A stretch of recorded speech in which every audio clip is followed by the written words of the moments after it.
কালকে তো তোমাদেরকে বলেছিলাম যে আজকে আমাদের শীতল পান্তা, কোনো আগুন ধরানো যাবে না যতক্ষণ না পুজো শেষ হচ্ছে।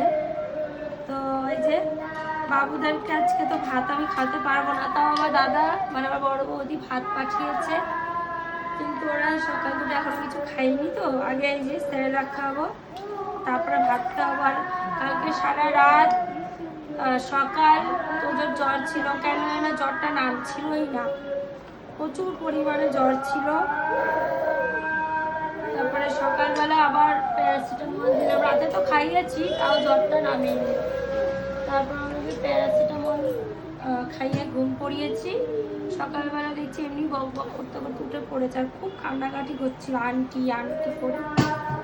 তারপরে আবার একটু খেলাধুলা করে দুধ খেয়ে ঘুমিয়ে পড়েছে, তখনও জ্বর পড়েনি। তারপরে ওই 10:30 11টার দিকে জ্বরটা ওর নেমেছে।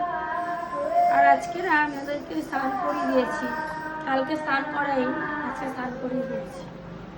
কালকে এমনি একটা অমাবস্যা ছিল, তার মধ্যে জ্বর ছিল, তাই তোজোকে আর স্নান করাইনি, শুধু দাতানকে করিয়েছি।